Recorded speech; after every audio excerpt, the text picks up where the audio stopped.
E aí pessoal, tudo bem? Aqui quem fala não é o Edu, é seu professor de física, Rafael Ferreira Pinto do Rego Barros, como vocês bem já conhecem. Então galera, como vocês já devem saber, essa semana eu não estarei com vocês porque eu estarei num encontro internacional lá de física em Paraty.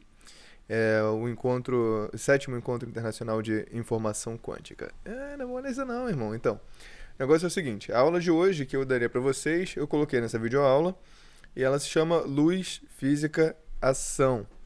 Então, o que a gente vai falar nesse terceiro bimestre? A gente vai falar essencialmente sobre ótica. E com isso eu quero dizer que a gente vai estudar os diferentes aspectos da luz.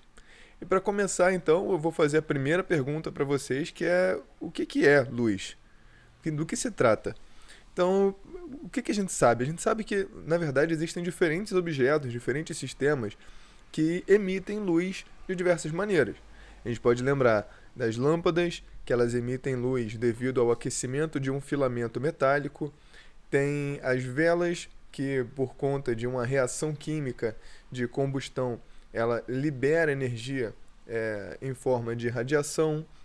A gente pode lembrar os LEDs, ou LED significa Light Emitting Diode, ou diodo emissor de luz, que é uma tecnologia avançadíssima de sólidos, na verdade, mas que, bem, se traduz em algo que está presente na maioria das casas e celulares hoje em dia. As estrelas, claro, né, quando você olha o céu, na verdade, quando a gente é aquecido pela luz do sol, a gente, na verdade, está recebendo luz, não necessariamente visível, que provém de reações nucleares que acontecem lá no interior do Sol, exatamente. E além disso, como vocês podem ver aqui na figura, também tem animais que emitem sua própria luz devido a reações químicas, como por exemplo o vagalume. É legal? Mas beleza, então a gente sabe que a luz ela pode vir de diferentes origens, ok? Pode vir existem diferentes mecanismos físicos que podem emitir luz. Beleza. Só que isso não nos diz exatamente o que é a luz. Então vamos pensar o que nós poderíamos responder a essa pergunta. Luz é o quê? Luz é onda ou é partícula? Por que eu sempre falo de onda ou partícula? Porque se você parar para pensar, existem basicamente esses dois tipos de entidades que a gente trata na natureza. Exemplo, as partículas são a matéria que a gente conhece, tá legal? Então, você joga uma bolinha numa parede, ela vai ter toda uma dinâmica que a gente aprendeu lá no primeiro ano, que é a dinâmica de partícula, tá legal? É a dinâmica newtoniana. Mas ao mesmo tempo, você tem outros elementos, isso a gente vai ver um pouco melhor lá no quarto bimestre, que não reagem como partículas.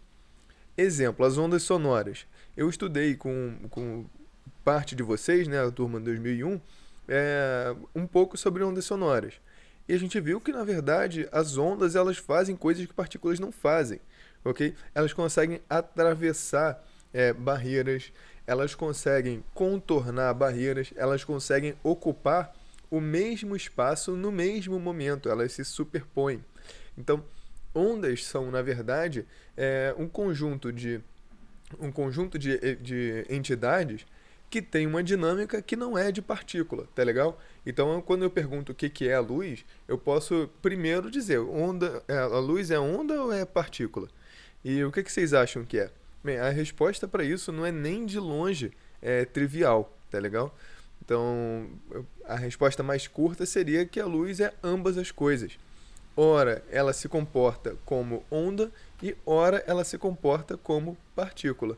A gente vai ver, por exemplo, que quando a luz reflete, quando um raio de luz reflete sobre uma superfície espelhada, ele se comporta basicamente como uma bolinha de bilhar, o que dá a entender que, na verdade, um feixe de luz é composto por inúmeras bolinhas microscópicas que estão rebatendo por aí. Mas, ao mesmo tempo, quando a luz passa por uma fresta bem fininha, ela faz algo que partículas jamais fariam. Tá legal? E além disso, a luz também pode se superpor, assim como ondas sonoras, ou seja, ela se comporta ora como onda e ora como partícula. Isso recebe o nome na física de dualidade onda-partícula, que é muito presente lá em mecânica quântica, para quem é nerd já ouviu falar, tá legal? Mas nesse vídeo a gente vai tratar essencialmente no comportamento da luz como partícula. e isso a gente vai chamar de ótica geométrica, tá bom? Então o nome ótica geométrica remete lá à Grécia Antiga, lá nos primeiros gregos que estudaram, é, que na verdade pensaram um pouco filosoficamente sobre a luz. Então isso data de algo como 750 a.C., se não me engano, mas a questão é, nessa época, o pessoal enxergava a visão, ficou esquisito, né? Mas o pessoal olhava, né, para esse problema da luz, mas de maneira geométrica, assim, o negócio está ali, você viu, ou, assim, tem uma reta que liga seu olho lá, então você vê. Então era toda essa ideia de reta, ângulos e tal, que deu esse aspecto geométrico para a propagação de raios luminosos, tá bom? Então, apesar de a gente saber que essa não é exatamente a verdade, e que a luz uma. Na verdade, a luz tem muito mais complexidade do que simplesmente retas e ângulos e tudo mais.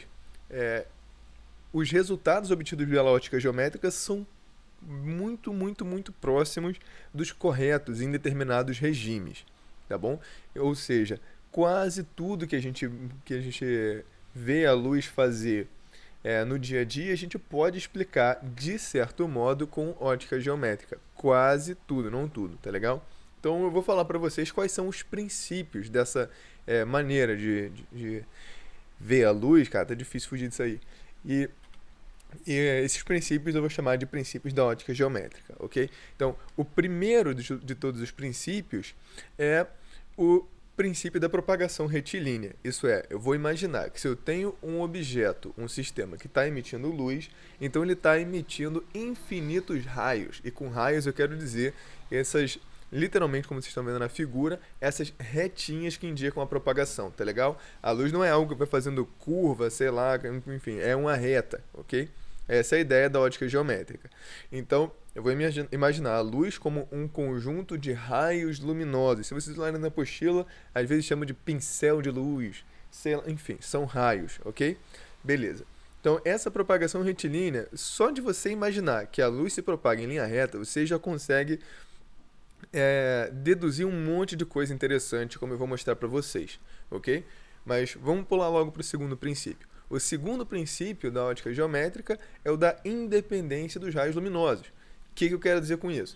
Imagina que você tem dois feixes de luz, cada um com uma cor, tá legal? E aí você joga um em direção ao outro e vê o que acontece. Imagina que a luz é feita de partículas. Cara, se a luz é feita de partículas, o que acontecia? Esses feixes, eles iam se rebater, tá legal? As partículas umas iam bater nas outras e iam desviar. Só que o que acontece? Se você mistura, como está mostrando aí na figura, um feixe de uma cor com um feixe de outra cor, o que acontece é que quando eles se cruzam, eles não interagem, ok? Ali tudo bem, nessa região você pode observar de repente uma superposição das duas cores, uma mistura das duas cores. Mas depois cada um segue seu caminho, entendeu? O princípio da independência dos raios luminosos, ou o princípio do pente e rala para os íntimos, tá legal? Eles se encontram ali e depois nunca mais se veem e nem se lembram. Essa é a ideia. Então, esse princípio da independência dos raios é uma coisa que você já vê que indica que a luz não é simplesmente composta aliás, descrita por uma dinâmica de partícula, porque partículas não são independentes quando se cruzam dessa maneira, ok? E o terceiro princípio, esse é um pouco mais tricky assim de entender, mas é o princípio da reversibilidade dos raios luminosos. O que ele diz, na verdade, é o seguinte, como mostra aí na figura, né? Você tem um raio de luz que faz uma determinada trajetória, aí está mostrando ele refletindo no espelho, sem problema, mas ele faz uma determinada trajetória.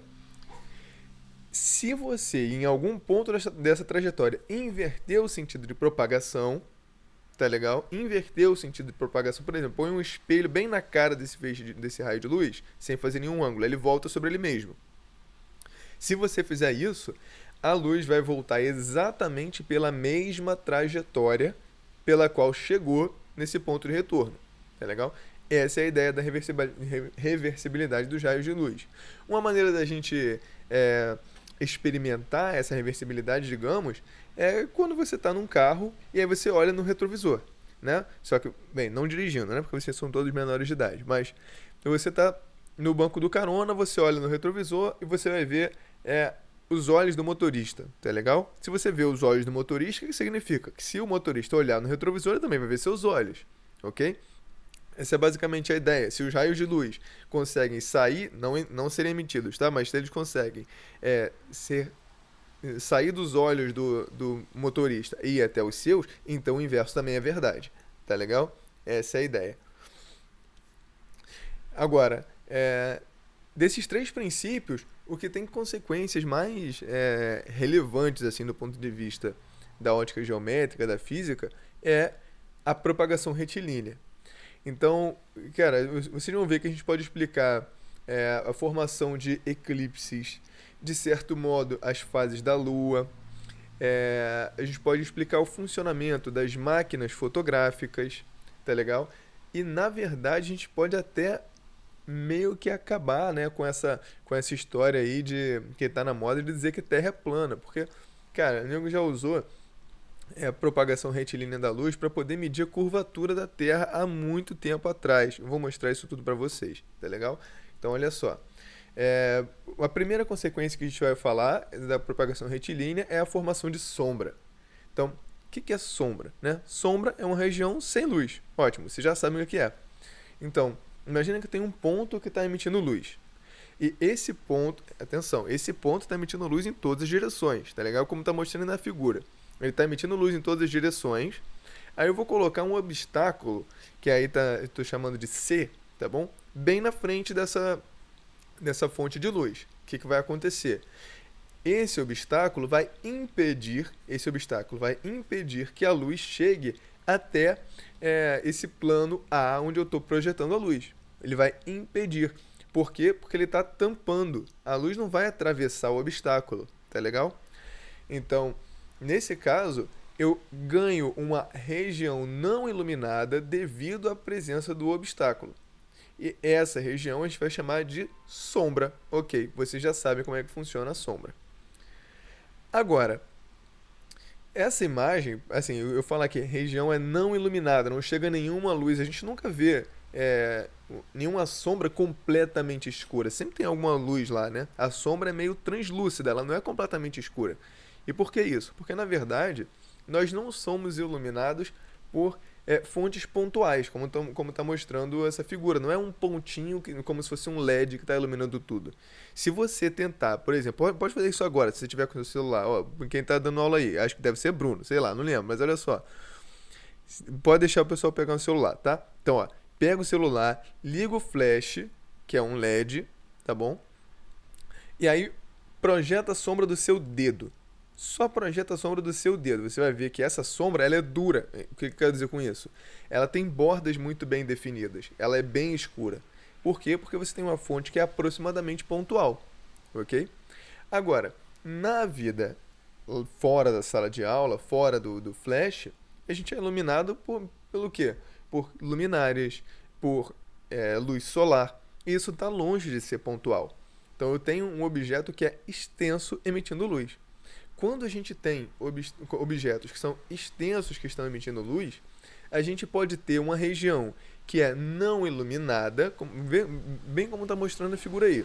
É legal? Nesse caso eu tenho o Sol, eu tenho também a Terra e a Lua. Está mostrando a Lua aí na região da sombra, ok? Mas a Terra aí está bloqueando os raios de Sol nesse cone que está atrás da Terra. Aí não chega nenhum raio de luz. Você pode pegar qualquer ponto aí do Sol e imaginar a luz se propagando numa linha reta, que você vai ver que não tem como chegar ali nessa região que está sendo descrita como umbra. Ou umbra é um sinônimo de sombra, ok? Mas ao mesmo tempo, existe uma região que não é completamente escura. Por quê? Porque ela pode sim ser iluminada por parte do Sol. Não por ele todo, mas por parte do Sol. Essa região a gente chama de penumbra, ok? Penumbra, umbra e penumbra. É sombra e penumbra. Penumbra não tem um sinônimo, eu acho, como sombra, mas enfim. É uma região parcialmente iluminada. É como a gente vê, né? As nossas sombras do dia a dia, elas não têm uma borda muito bem definida, porque as fontes que nos iluminam, elas não são pontuais, ok?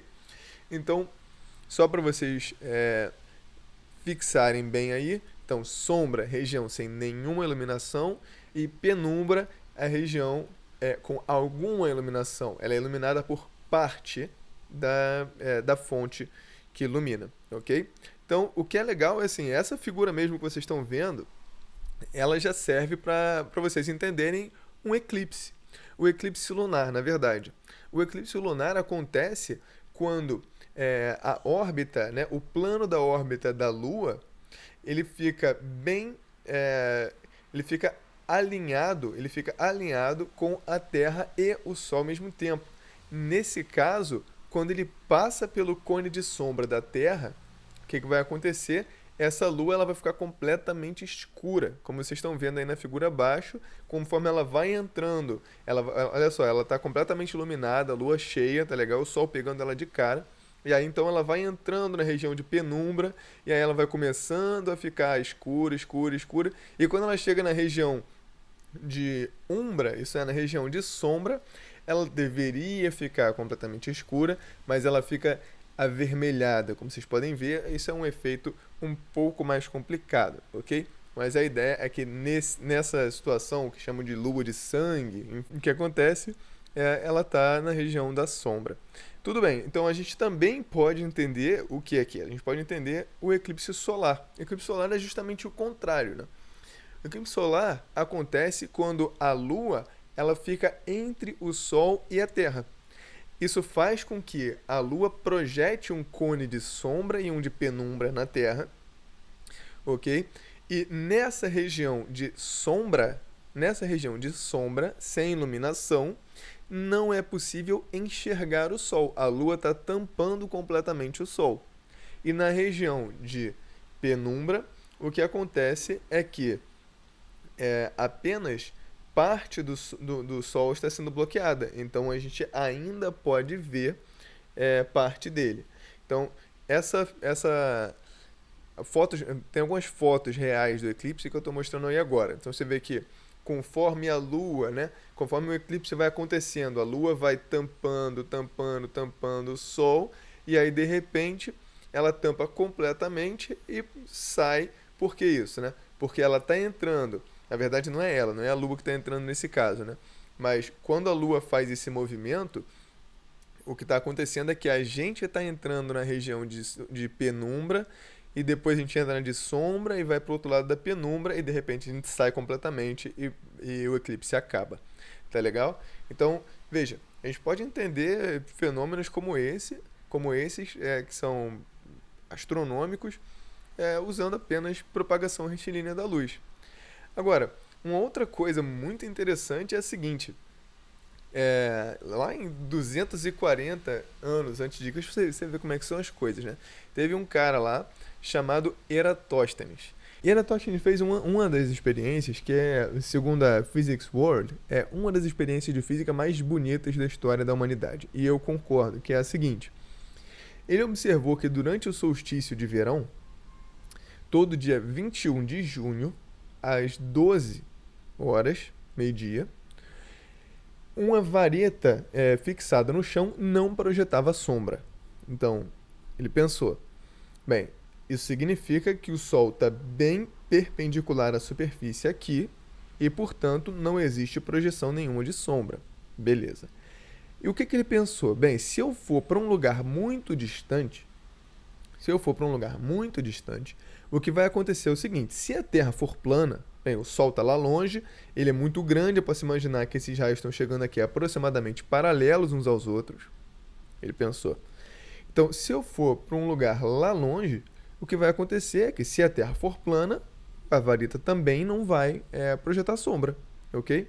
É como se tivesse numa sala iluminada por um teto brilhante, entendeu? Onde não tem sombra, se não tem sombra em um ponto, também não vai ter sombra no outro ponto, porque não tem uma mudança de ângulo, a luz não está chegando com um ângulo, deu para entender? Então, a ideia é a seguinte: ele fez a experiência, ele saiu da cidade de Siena e foi para uma outra cidade que eu me esqueci, enfim, a 800 quilômetros de distância. Vocês podem olhar aí a história do Eratóstenes. Então, o que ele fez, cara? Ele andou 800 quilômetros, não sei se ele andou, né? Deve ter, sei lá, carruagem, não sei se ele é rico, eu talvez tenha ido andando mesmo. Mas o ponto é, ele foi para uma cidade a 800 quilômetros de distância e fez essa experiência no dia 21 de junho, às 12 horas, ao meio-dia. E aí, o que ele percebeu foi que, na verdade, a vareta projetava uma sombra lá.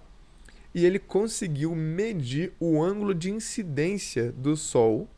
Atenção, o ângulo de incidência dos raios solares, medindo o tamanho da vareta e o tamanho da sombra, e usando puramente geometria, puramente ótica geométrica. Cara, com isso, o Eratosthenes fez uma estimativa da circunferência da Terra. E acredite se quiser, o cara conseguiu achar um valor de 40 mil quilômetros. Hoje a gente sabe que a circunferência é 40.072 quilômetros. Cara, é uma diferença muito pequena. Um cara que fez isso 240 anos antes de Cristo. E hoje a gente vê o que acontece. O pessoal anda de avião, olha lá no horizonte e diz, não, olha lá, a Terra é plana porque eu não estou vendo nenhuma curva. Você vê aí, né? Enfim. Beleza, então existem outras consequências também da propagação retilínea. Para quem tiver curioso, né, vocês podem olhar sobre câmaras escuras e máquinas fotográficas. A gente vai voltar a esse assunto depois. Também está relacionado com como que a visão humana funciona. Tá legal? Vou explicar tudo bonitinho para vocês. Mas isso vai ficar para uma outra aula, ok? Então, agora que a gente já viu, né, algumas das consequências dessa ótica geométrica, então eu vou falar para vocês alguns fenômenos associados aí à ótica de raios, à ótica geométrica, tá bom? Então, eu vou falar essencialmente de 3 fenômenos que podem ser explicados, de certo modo, do ponto de vista da ótica geométrica. Existem outros fenômenos, mas esses não podem. Então, os que eu vou falar hoje são reflexão, refração e absorção. Então, vamos pensar o seguinte. O que é a reflexão? Reflexão, como vocês já devem estar acostumados, a gente pode pensar como você joga alguma coisa, uma bolinha na parede. Essa bolinha vai refletir, ela vai bater e vai voltar. Ok? Isso também acontece com a luz. Então, se a luz é jogada contra uma superfície regular, polida, então ela vai sair fazendo um ângulo com a normal, a superfície, igual àquele que ela fez quando entrou. Então, pausa aí, prestem atenção. Quando eu falo reta normal à superfície, eu estou falando uma reta perpendicular à superfície, como mostra a figura. Ok? Então, quando eu falar em ângulo de incidência, eu sempre estarei me referindo ao ângulo de incidência com a reta normal à superfície. E essa igualdade entre o ângulo de incidência e o ângulo de reflexão é chamada de segunda lei da reflexão. A primeira lei, na verdade, ela simplesmente diz que as retas, né, os raios incidentes e refletidos estão sobre o mesmo plano. Mas como isso é um pouco difícil de interpretar, eu vou deixar isso de fora dessa vez. Então, também é possível, né, que essa superfície não seja polida. Se ela não for polida, o que vai acontecer? O que vai acontecer é que os raios não sairão uniformemente todos na mesma direção. Esse fenômeno é chamado de reflexão difusa, ok? Então os raios chegam de uma maneira, mas eles são refletidos em todas as direções devido às deformidades da superfície. Quando que a gente vê isso, né? De certo modo, né? A gente vê isso quando a gente tem um dia nublado. Por exemplo, um dia nublado, não sei se vocês já repararam, né? Dia nublado não tem sombra. Já reparou? Em dia nublado nada faz sombra. Por quê? Porque a luz que sai das nuvens, ela é difusa, ok? Ela vem da reflexão dos raios solares, da transmissão também dos raios solares através das nuvens. E, como as nuvens são irregulares, esse fenômeno é difuso.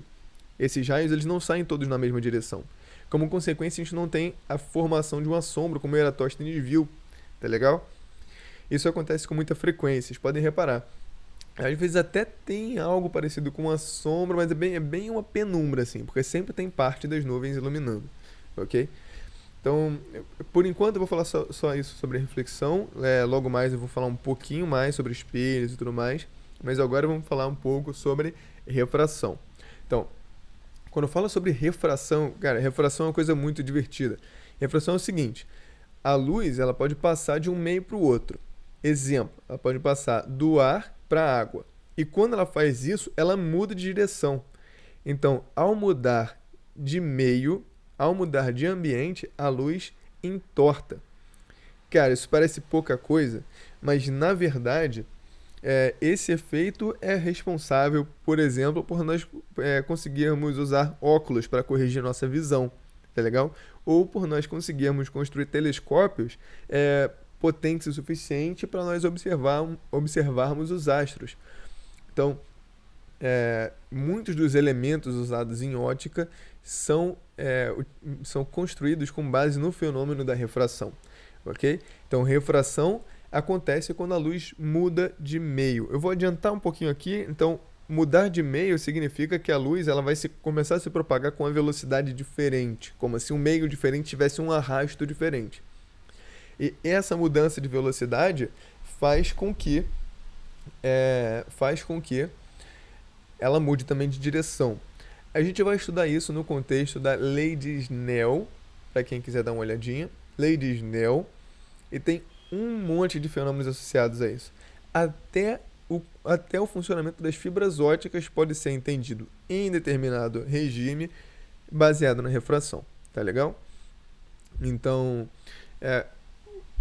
eu quero que vocês pensem comigo agora o seguinte, né? Nós já falamos sobre reflexão e refração. O terceiro fenômeno é o da absorção. Então, a absorção a gente vai pensar da seguinte maneira, né? Imagina que eu tenho luz. A gente sabe que luz pode ter várias cores. Então, imagina que eu tenho luz de todas as cores. Se eu tenho isso, né, uma composição de luz de todas as cores dá luz branca. Então, sempre que eu falar de luz branca, eu estou pensando em todas as cores chegando. Ok? Só que o que acontece? Quando a gente olha os objetos ao nosso redor, a gente vê que os objetos têm cor, certo? A gente olha para eles, a gente vê uma cor. Preto, às vezes é vermelho, às vezes é azul. Então, como que acontece a formação de cores dos objetos? Então, sendo bem direto ao ponto, a formação de cores funciona da seguinte maneira. A luz branca chega num determinado objeto, essa luz é refletida, pode ser reflexão regular ou reflexão difusa, e quando a gente olha para o objeto que está sendo iluminado, a gente está vendo essa luz que foi refletida por ele. Isso significa o seguinte, que a gente só vai enxergar as cores que são refletidas pelo material. Se esse material, de alguma maneira, absorver, engolir algumas cores, essas cores vão ficar faltando na sua cor. Tá legal? Então, exemplo. Quando a gente olha para um objeto, como está mostrando na figura, que é vermelho, isso significa que o material que compõe esse objeto absorve todas as cores, exceto o vermelho. E por isso a gente vê vermelho. Se a gente olha para um corpo verde, isso significa, e a gente olha ele é verde, né, quando iluminado com luz branca, significa que ele absorve todas as cores, exceto o verde. Se o corpo for negro, se for preto, significa que ele absorve todas as cores, ok? Também é bem interessante, né, quando a gente olha para absorção com luz que não é branca. Se a gente pensa na luz com uma única cor, tá legal? Essa luz é chamada de luz monocromática. Então, vamos pegar o exemplo aí da figura, né? Então, se a luz branca incide sobre um corpo azul, aliás, desculpa, se a gente vê um corpo que é azul quando iluminado por luz branca, significa que esse objeto, né, esse material que compõe o objeto, absorve todas as cores, exceto a azul. Beleza. Agora, se esse objeto for iluminado por luz monocromática de diferentes cores, vamos ver o que acontece. Bem, se for iluminado por luz azul, ele reflete luz azul, nós o vemos azul. Mas imagina que você pega esse objeto e leva para aquela sala de fotografia, sabe? Que tem aquela luz vermelha, bem vermelha. Qual seria a cor desse objeto? Bem, como eu já falei, ele absorve todas as cores, exceto o azul. Se ele for iluminado apenas por luz vermelha, ele vai parecer preto. A mesma coisa, se eu entrar com esse objeto que é azul quando iluminado por luz branca, no ambiente em que a luz é monocromática e verde, ele vai parecer preto. Tá legal? Porque ele vai absorver a luz verde. Ok? Então, tranquilo. Agora que nós já entendemos os principais fenômenos que se referem à ótica geométrica, a gente pode falar um pouquinho, a gente pode voltar um pouquinho lá para falar sobre reflexão, tá bom? E a gente já está acabando. Então, eu vou falar sobre reflexão, sobre espelhos planos, e aí depois a gente faz alguns exemplos e a aula acaba, tá? Então, quando eu penso em espelhos planos, pensa comigo. Você olha para um espelho e você vê a sua própria imagem. Pensa direito. Você olha para o espelho e você vê uma pessoa atrás do espelho. Cara, isso parece maluquice, mas olha só. Vamos prestar atenção no que está acontecendo. O que está acontecendo com os raios de luz aqui, tá? Então imagina que eu tenho um pontinho F que está emitindo luz em todas as direções. Eu peguei dois raios aqui, né? Um que está chegando perpendicular ao espelho e o outro que está chegando com um ângulo num determinado ponto O. Beleza. Agora, dá uma olhada na trajetória desse raio luminoso de acordo com a lei da reflexão. Se ele chega 90 graus, ele volta 90 graus, ângulo de incidência igual de reflexão. Se ele chega com θi no ponto O, ele sai com θr do ponto O. Beleza. Agora, se você olhar bem, imagine que tem um observador no canto superior direito da tela. Canto superior esquerdo da tela. Então está escrito aí, ó. Para quem olha daqui do canto superior esquerdo, essa pessoa vai ver esses raios como se eles estivessem saindo do canto inferior direito, do ponto F'. Então, se essa pessoa olha para o espelho, ela vai ver um ponto idêntico ao ponto emissor de luz atrás do espelho, como você. Quando você olha no espelho, você vê uma pessoa igual a você atrás do espelho, ok? Não quer dizer que exista uma pessoa igual a você atrás do espelho, simplesmente parece existir devido à trajetória dos raios de luz, ok? Beleza. Então, esse ponto que parece existir, esse ponto de onde os raios de luz parecem estar saindo, esse ponto é chamado de imagem. Ele é a imagem do objeto que está emitindo luz, ok? Então, se você pega uma imagem mais pictórica, você vai ver que você tem um objeto que está emitindo luz e essa luz ela está indo para os olhos do observador. Mas o observador, quando olha para o espelho, ele não está vendo a luz fazendo curva, ok? Ele vê como se esses raios de luz estivessem saindo de um ponto lá atrás, que a gente chama de imagem, ok? E essa imagem, ela está espelhada, isso é, ela está do outro lado do espelho a uma mesma distância, a mesma distância que o objeto está do espelho também, tá bom? Então, na verdade, a imagem ela não é um objeto real, não é concreto, não tem nada atrás do espelho, mas mesmo assim os raios parecem estar vindo de lá. Por isso que a gente diz que esse tipo de imagem é virtual. A gente vai ver a caracterização de imagens em outros contextos, como nos espelhos esféricos, tá bom? Mas isso vai ficar para depois. Então, só recapitulando, essa imagem espelhada no espelho plano, refletida no espelho plano, ela é absolutamente idêntica ao objeto que está na frente do espelho. Ela tem o mesmo tamanho, tem a mesma orientação e a mesma distância até o espelho, ok? Às vezes você pode ter a impressão, como está mostrando na figura, que aquilo que você vira para o espelho, aquilo que você vira de frente para o espelho, fica invertido, mas atenção na palavra, você vira de frente para o espelho, ok? O espelho não faz nada, o espelho imita direitinho o que está sendo mostrado para ele, mas você vira de frente para ele, por isso que a coisa parece invertida para você. Esse fenômeno, né, de parecer estar invertido tem um nome complicado que é enantiomorfismo. Vocês podem dar uma olhadinha lá na apostila ou na internet, tem um canal de uma professora dos Estados Unidos, chama Physics Girl, que é muito bom, e ela tem um vídeo sobre espelhos planos. Tá legal? Então eu vou pegar alguns exemplos para vocês, alguns exemplos bem simples para fixar, e depois eu vou deixar exercícios para vocês fazerem. Então vamos lá.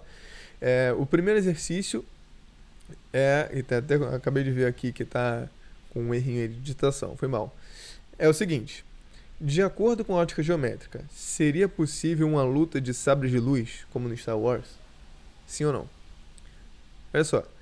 repito, de acordo com a ótica geométrica, seria possível uma luta de sabres de luz? Então, olha, vamos pensar. Eu tenho sabres de luz, né? Dispositivos que estão emitindo luz e depois eles vão passar um pelo outro. Eles vão bater um no... Cara, a ótica geométrica diz que quando você cruza dois feixes de luz, eles simplesmente passam um pelo outro. Esse é o princípio da independência dos raios luminosos. Então, de acordo com a ótica geométrica, os sabres de luz simplesmente passariam um pelo outro. Eles não se chocariam. Ok? Vou fazer um disclaimer aqui que é o seguinte. A discussão sobre raios de luz interagirem um com o outro, isso está além do escopo da ótica geométrica. Tem até um vídeo muito interessante do Neil deGrasse Tyson, para quem conhece, com o Brian Cox, que é um físico também conhecido de divulgação científica. Então, se você olhar na internet, foi bem na época que estava lançando o último Star Wars, eles discutem com teoria quântica a possibilidade de raios de luz interagirem. Eles chegam à conclusão de que seria até possível, mas com energias absurdamente altas, ok? Inalcançáveis assim hoje em dia, tá bom? Então não dá para existir sabre de luz para nossa infelicidade, ok? Então o segundo exemplo, também muito simples, é o seguinte. Dá uma olhada aí na figura. Então, ó, um raio de luz incide no ponto I de um espelho plano e após a reflexão passa pelo ponto P. Determine o ângulo de incidência. Então, vamos pensar comigo aqui, ó. Eu tenho um feixe chegando no ponto I, ele é refletido e bate lá no ponto P. Ok, o que a gente sabe sobre essa reflexão aí? A gente sabe a segunda lei da reflexão, que é que o ângulo de incidência é igual ao ângulo de reflexão, tá bom? Mas pensa comigo. Cara, esse triângulo que está mostrando aí na esquerda é um triângulo retângulo com dois catetos iguais. Então a gente sabe que seus ângulos devem ser 45 graus, não sabe? Se não sabe, dá aquela revisadinha em geometria, porque a gente vai precisar, tá ok? Mas não é nada complicado não. Então, triângulo retângulo com dois catetos iguais, a tangente dá 1. Se a tangente dá 1, então é 45 graus, ok? Então, beleza. Ou você pode lembrar também que um triângulo retângulo dessa maneira é simplesmente metade de um quadrado e que, portanto, essa diagonal é a bissetriz que corta os ângulos no meio. Tudo bem. Seja lá a maneira que você entender, a ideia é que nós temos ângulos internos desse triângulo de 45 graus. Ora, a reta normal com a superfície do espelho, que está aí pontilhada de preto, ela faz 90 graus. Se a reta vermelha faz 45, então só resta ali 45 como ângulo de reflexão. Isso significa que o ângulo de incidência, que tem que ser igual, também deve ser 45. Ok? Simples. Então, questão bastante fácil, tá bom? Assim espero. Se vocês tiverem dúvidas, vocês podem mandar para mim no WhatsApp lá, que eu respondo para vocês, ou vocês podem também falar comigo na semana que vem, ok? Ok, então, agora só uma coisa para vocês prestarem bastante atenção. Quando pedirem para vocês nas questões algum ângulo de incidência, vocês têm que ter em mente que esse ângulo de incidência é sempre com relação à reta normal e não com relação à superfície. Quando for pedido com relação à superfície, isso deverá estar claro no enunciado, tá bom? Então, beleza. Exemplo 3. Um pesquisador precisava medir a altura de um prédio de 20 andares, porém, ele não possuía o instrumento de medida necessário para realizar essa medição. Conhecendo o princípio da propagação retilínea da luz, ele utilizou uma haste de madeira de 1 metro de altura e, em seguida, mediu a sombra projetada pela haste, que foi de 20 centímetros, e a sombra projetada pelo prédio, que foi de 12 centímetros. Calcule a altura do prédio de acordo com esses dados encontrados pelo pesquisador. Então, beleza. Dá uma olhada na figura aí que eu fiz. Então, você tem o prédio, os raios solares. A gente sempre imagina que eles estão chegando paralelos. Por quê? Porque o Sol é enorme e está lá longe, tá legal? Então, parece que esses raios estão chegando todos juntinhos. Então, se esses raios estão chegando todos juntinhos, vamos comparar as sombras e os tamanhos em questão, né? A gente tem uma altura do prédio H, que a gente quer descobrir, uma sombra, que é de 12 metros, uma haste, que é de 1 metro, e uma sombra que é de 0,2 metros, 20 centímetros, 0,2 metros, ok? Só vocês lembrarem lá que esse prefixo centi significa centésimo, certo? Então, se você tem 20 centésimos, então você tem 0,2. Tudo bem. Então, para resolver esse problema, a gente olha esses dois triângulos que aparecem aí e observa. ambos têm um ângulo de 90 graus, né? Ambos são triângulos retângulos, e fora isso, essas retas vermelhas que compõem suas hipotenusas são paralelas. Esses triângulos são semelhantes, e por isso a gente vai usar a semelhança de triângulos. Então, H está para 12, assim como 1 está para 2, e aí você vê o quê? Que H é igual a 12 dividido por 0,2, que dá 60 metros, ok? Então, beleza, só cuidado na hora de sair medindo prédios por aí, ok? Porque, sabe, sei lá, né? Onde é que você vai colocar um haste de 1 metro para poder medir essa sombra aí? Sabe lá onde tem um prédio no meio do nada para você fazer isso? Então, olha só, cuidado, tá? Não vai dizer que seu professor mandou você fazer isso, não. Então, a última coisa de hoje, só para realmente pra gente finalizar, o conceito de campo de visão ou campo visual. A ideia é, você olha para um espelho, o que você consegue enxergar através dele? Então, toda essa região que você consegue enxergar através dele, a gente chama de campo visual ou campo de visão. Então, como é que eu faço para calcular, para desenhar esse campo de visão? Uma maneira da gente ver isso é a seguinte, olha, o campo de visão é a região dos pontos cujas imagens estão dentro daquilo que o observador consegue ver através do espelho. Se vocês olharem na figura, né, você pode fazer um cone que passa pelas bordas dos espelhos, que passa pelas bordas do espelho e chegam até o olho do observador. O observador vai olhar tudo ele vai ver a superfície do espelho, né? Então o que ele vai conseguir ver através dali? Ele vai conseguir ver as imagens que estão dentro desse cone. Se você reparar bem, né, isso não é tão simples de você interpretar, de você desenhar, mas você pode, ao mesmo tempo, como uma consequência dessa primeira descrição, você pode imaginar que, na verdade, o campo visual é a região, que é essa região que está sombreada aí, ok? Que a imagem do observador consegue ver através do espelho. Veja, esses dois cones, eles são completamente equivalentes, tá bom? Você pode ver aí. Então, a área, né, que está aí como campo visual marcada, a reflexão dela no espelho bate certinho no cone que está entre as linhas vermelhas. Mas é muito mais fácil você fazer a imagem apenas do observador do que fazer a imagem de todo o campo visual. Então, pega a imagem do observador. O que é essa imagem? O que esse observador virtual pode ver através do espelho? Essa região a gente chama de campo visual. Tá bom? Então, vocês vão ver, esse é o método mais fácil de determinar o campo de visão, e eu vou mostrar um exemplo para vocês verem como é que é, ok? Nosso terceiro exemplo. Então, dados um espelho plano a posição de observador O em relação a esse espelho de acordo com a figura e vários pontos enumerados, que imagens o observador consegue ver no espelho? Tá aí. 1, 2, 3, 4, 5 são os pontos, o espelho é E e o observador é O. Como é que a gente soluciona isso? Bem, vamos fazer, através desse espelho, a imagem do observador O. Lembra, essa imagem está a uma mesma distância do espelho que o observador O está. A figura eu tentei deixar aí o mais verossímil possível, né, com distâncias bem parecidas entre os pontinhos e o espelho. Agora, esse observador, ele vai ver tudo aquilo tudo aquilo que a imagem dele consegue ver através do espelho. Meio doido isso, né, da imagem ver, mas vamos pensar assim, é como se o observador estivesse atrás do espelho vendo isso tudo. Então, se vocês verem aí, esses raios de luz, esses raios vermelhos, que passam ali pelas bordas do espelho, eles conseguem pegar os pontos 3, 4 e 5, tá bom? Mas não os pontos 1 e 2. Então a resposta é que a gente só consegue ver, esse observador só conseguiria ver os pontos 3, 4 e 5. Ah, professor, mas pô, o ponto 2 está ali muito próximo, se dependesse de mim fazer esse desenho, talvez eu falhasse. Mas olha, o que acontece é que essa questão, por exemplo, é uma questão, que, se não me engano, da UERJ, e ela tem alternativas. Ok? Não tinha a alternativa 2, 3, 4, 5, mas 3, 4, 5 tinha, tá bom? Então vocês estão salvos aí dessa indecisão, ok? Então, bem, pessoal, por hoje é só. Eu espero que vocês tenham curtido, tá legal? Eu vou deixar uma lista de exercícios aí para vocês fazerem, e é isso. Então vai ter lista conceitual no Google Forms, no antigo PDF, mas também vai ter lista de exercícios com questão de vestibular mesmo, para vocês praticarem, tá bom?